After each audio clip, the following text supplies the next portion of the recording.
జరగకపోవడానికి గల కారణాలు ఏంటంటారు? మీ విశ్లేషణ చెప్పండి.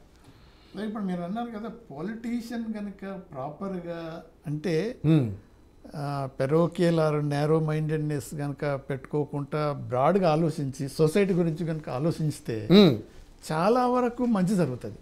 ఓకే సార్, అవును. అలా కాకుండా ఒక పార్షియాలిటీ తోటి చూసుకున్నప్పుడు అపోజిషన్ పార్టీ ఏం చేసినా మంచి చేసినా తప్పే అవుతుంది అనుకోవటం, తన పార్టీ వాళ్ళు ఏం చేసినా అది మంచి అనుకోవటం అనేది చాలా వరకు పొలిటికల్ పార్టీస్లలో వచ్చేస్తుంది.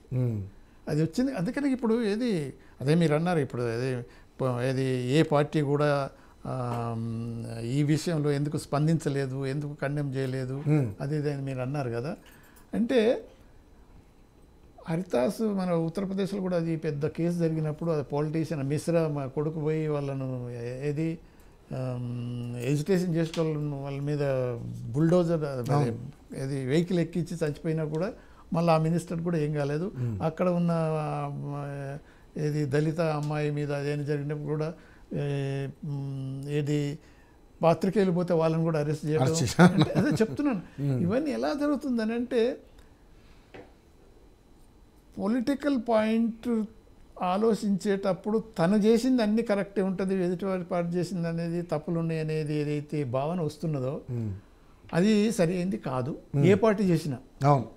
ఇప్పుడు ఏంటంటే ఈ విషయంలో మీరు అన్నది మమత ఆవిడే చీఫ్ మినిస్టర్, ఆవిడే హెల్త్ మినిస్టర్, ఆవిడే హోమ్ మినిస్టర్, ఆవిడే అన్ని అయినా కానీ ఇలా జరిగింది. తర్వాత ఇప్పుడు ఏమవుతుందంటే ఇది పొలిటికలైజేషన్ అయిపోయింది, వేరే బీజేపీ పార్టీ ఇలా చేస్తున్నది, అనవసరంగా ఇది చేస్తుంది అనేది కొంతవరకు ఆవిడ ఎన్ని చెప్పినా కానీ తను చేయవలసిన పని మహిళగా కాకుండా కూడా చీఫ్ మినిస్టర్గా, హోమ్ మినిస్టర్గా, హెల్త్ మినిస్టర్గా ఎన్నిసార్లు ఇటువంటి ఇన్స్టిట్యూషన్స్ మీద ఇన్స్పెక్షన్స్ జరిపించారు, ఎన్ని రిపోర్ట్లు తెప్పించుకున్నారు, దానివల్ల ఏమైనా యాక్షన్ చేసినంటే నిల్.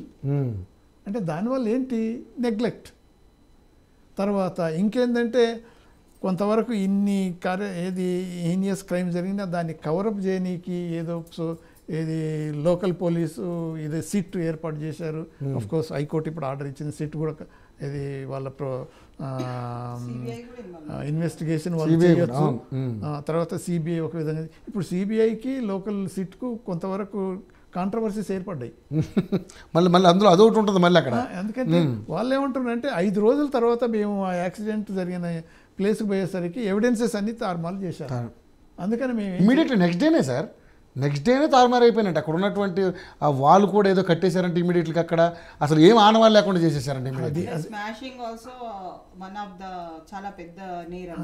అదే కాకుండా ప్రొటెస్టింగ్ డాక్టర్స్ వాళ్ళందరూ అన్యాయాన్ని అరికట్టాలని వాళ్ళు ప్రొటెస్ట్ చేసి గుంపు కొడితే మధ్యరాత్రి పోయి గుండాసు పోయి మొత్తం వాళ్ళ మీద దాడి చేసి ఆ విజువల్స్ కూడా వచ్చినాయి. అవును, అది మరి ఇంకా ఘోరం. సపోర్ట్ ఇప్పుడు సొసైటీలో సపోర్ట్ దొరకటం లేదు. అన్యాయం గురించి పోరాడే వాళ్ళనే మళ్ళీ అటాక్ చేయడం అనేది జరిగిందని అంటే ఎంత దిగజారిపోయిందో ఇదంతా నిదర్శనం అనిపిస్తుంది. అని అంటే పొలిటికల్ యాంగిల్స్ లేవని కాదు, అలా ఉన్నాయి కాబట్టి ఇలా జరుగుతున్నాయి. పొలిటికల్ పార్టీస్ కనుక అన్యాయాన్ని అన్యాయంగా చూస్తే ఈ అక్రమాలు మళ్ళీ జరగవు. ఈ తనవాడు ఎన్ని అన్యాయాలు చేసినా అక్రమాలు చేసినా ప్రొటెక్ట్ చేయాలి మాది పొలిటికల్ పార్టీ అనే ముందుకు వచ్చేస్తే అది చాలా ఘోరం. అందుకనే ఈ ఇన్సిడెంట్ అనేది ఒక వెస్ట్ బెంగాల్లో జరిగింది, సింగిల్ ఇన్సిడెంట్ అనేది ఆలోచించవద్దు. ఇంకా మనకు దేశంలో 145 బిలియన్స్ అయిపోతున్నాయి ఇప్పుడు మనం ప్రపంచంలో. ఇప్పుడు రాహుల్ గాంధీ గారు పదే మణిపూర్ ఘటన మీద మాట్లాడారు, కానీ దీని మీద ఎందుకు పెద్దగా స్పందించట్లేదు? కారణం ఏంటంటారు? ఇండియా కూటమిలో ఉన్నారు కాబట్టి. అంటే ఇండియా కూటమి మమత గురించి అనేది కాకుండా కూడా అది మీరు అనేది కూడా కరెక్ట్. ఈ షుడ్ హావ్ ఇమ్మీడియట్లీ రెస్పాండెడ్, దాంట్లో డౌటే లేదు. ఎవరైనా ఏ పొలిటీషియన్ అయినా ఇది ఇన్సిడెంట్ జరిగిన తర్వాత next day or third day maximum దాన్ని ఖండించాలి, ఇమ్మీడియట్లీ ఖండించాలి. తప్పకుండా అది అలా ఇది ల్యాబ్సే అది అంటే ఇప్పటివరకు చేసిండో లేదు అంటే నేను ఫాలో లేదు, దాని మీద పెద్దగా ఎక్కడ లేదు. అదే అందుకని అడిగాను మిమ్మల్ని, ఎందుకంటే ఇది ఏ ఒక్కరికి సంబంధించిన అంశం కాదు సార్. సేమ్ నిజంగా సార్ అన్నట్టుగా ఆడెవో పరాయి దేశంలో ఎవడో మన దాని మీద ట్వీట్ రాసాడంటే ఎంత దరిద్రం చూడండి. మన ఇండియా పరువేం కావాలి అసలు? అంటే అక్కడ సిస్టము ఇంత దరిద్రంగా ఉందా అని వాళ్ళు చర్చించుకునే పరిస్థితికి వచ్చామా? అదే ఇప్పుడు అందుకని irrespective of any political affiliation or ideology one should condemn this heinous crime very next day if not third day at least. అలా జరగకపోయింది అని అంటే something is wrong with these people. ఇప్పుడు వారు అన్నట్టు ఏంటంటే as a citizen if you treat equally ఇటువంటివన్నీ జరగకుండా చాలా వరకు అరికట్టవచ్చు. దానికి అదే లిప్ సింపతి, పేపర్ మీద రూల్స్ రెగ్యులేషన్స్ ఇటువంటి జరగకుండా లేకపోతే ఇంకా సొల్యూషన్స్ అనేవి కొంతవరకు కనిపించట్లేదు. సో దేర్ ఈజ్, అందుకని చెప్తున్నాం కదా మన సొసైటీని సెన్సిటైజ్ చేయడం అనేది మస్ట్ ఎట్ ఆల్ లెవెల్.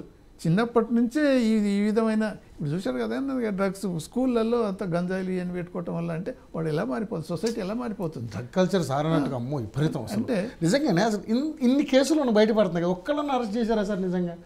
ఇక్కడ ఎందుకు వచ్చిన అరెస్టులు మేడం అవి? సరే అరెస్టులు చేస్తున్నారు నిజంగా ఎయిర్పోర్ట్ దాకా కూడా తీసుకొస్తున్నారు, రైల్వే స్టేషన్లో తీసుకొస్తున్నారు డ్రగ్స్ ని. మరి ఎక్కడ మేడం ఇంకా దొరికారు చెప్తున్నారు. చెప్పండి సెలబ్రిటీస్ మీద ఎవరి మీద యాక్షన్ చేసి ఒక్కళ్ళని ఒక్కలో చూసారా? రేవ్ పార్టీ మొన్ననే కదా జరిగింది, దాని మీద ఎవరినన్నా ఎంక్వైరీ చేస్తున్నారు, వాళ్ళు పిలుస్తున్నారు, వాళ్ళు మాట్లాడుతున్నారు తప్పితే వాళ్ళు కలిసి వాళ్ళ మీద యాక్షన్ తీసుకుని వాళ్ళని కొన్ని రోజులు కస్టడీలో పెట్టి వాళ్ళకు జైలు శిక్ష వేస్తే వాళ్ళు కొంత అమౌంట్ని వాళ్ళకి పరిహారం కింద వేస్తే కొంచెం వాళ్ళకి ఇది వస్తుంది కదా. ఇప్పుడు మనము చిన్న ఎగ్జాంపుల్ అండి, ఇక్కడ మనం చూస్తున్నామండి ఒక 30 years బ్యాక్ మనము స్కూల్స్ చాలా తక్కువ ఉండే, లిమిటెడ్గా. అవును, ప్రతి స్కూల్కి పెద్ద ప్లే గ్రౌండ్ ఉండేది పిల్లలకి ఆడుకోవటానికి కానీ దేనికైనా సరే, అండ్ ఆ ఫిజికల్ యాక్టివిటీ బాగుండేది. ఓకే, ఇప్పుడు ఏమైందంటే మీరు ఒక చిన్న 5 story బిల్డింగ్ ఉంటుంది, దాన్ని స్కూల్ పెట్టేస్తారు, ప్లే గ్రౌండ్ ఉండదు, ఏముండదు. వాళ్ళకి మార్నింగ్ నుంచి ఈవినింగ్ వరకు కంటిన్యూస్ క్లాసెస్, స్ట్రెస్ ఇది. సో వాళ్ళకి ఫిజికల్ యాక్టివిటీ లేదు. ఇవాళ మీరు చూస్తేనండి అంటే ఒక 30-40 years బ్యాక్ నేను హెల్త్ క్యాంప్స్ ఎక్కువ చేస్తుంటానండి. I give health education for the schools, colleges, remote areas, villages అన్ని చోట్ల నేను హెల్త్ ఎడ్యుకేషన్ ఇస్తాను. సో ఇవాళ నేను స్కూల్ క్యాంప్స్ చేసినప్పుడు చూస్తే ఒక 30 years బ్యాక్ ఎట్లా ఉండేది, 85 to 90% ఆఫ్ ద చిల్డ్రన్ అందరూ చాలా లీన్గా ఉండేవాళ్ళు, అంటే సన్నగా అట్లా ఉండేవాళ్ళు, బికాస్ ఫిజికల్ యాక్టివిటీ. ఇవాళ స్కూల్ క్యాంప్ చేస్తే మీరు more than 85% of the children ఒబీస్గా ఉంటున్నారు. మీరు చూడండి మీరు పాయింట్ కరెక్టే. ఎందుకంటే ఇప్పుడు చూసినప్పుడు హైడ్రా అనేది ఒకటి నడుస్తుంది మన దగ్గర. ఎందుకు వర్షం నీళ్ళు ఎక్కడ కూడా వెళ్ళకుండా వీళ్ళ నాళాల మీద చెరువుల మీద కట్టబెట్టే కదా అపార్ట్మెంట్ కడతారు. ఇప్పుడు ఎవరైనా స్కూల్ పెట్టాలనుకుంటే ఒక 4-5 స్టేర్ల బిల్డింగ్ తీసుకుంటాడు కింద, గ్రౌండ్ మీద పార్కింగ్ ఉండదు సార్. మీరు గ్రౌండ్ దాకా పోయారు, పార్కింగ్ ఏ ఉండదు, సైకిల్ పెట్టుకుంటే పార్కింగ్ ఏ ఉండదు. సో ఇంత మనకి ఇన్ని జరుగుతున్నా సరే where is the action going on? ఏమీ లేదండి. సో చిల్డ్రన్కి ఎంతసేపటికి మీరు కావాల్సిన స్టడీ చెప్తున్నారు, ఏం కావాలో సబ్జెక్ట్ అది చెప్తున్నారు, హెల్త్ మీద మీరు కాన్షియస్గా వాళ్ళకి ఏం చెప్తున్నారు?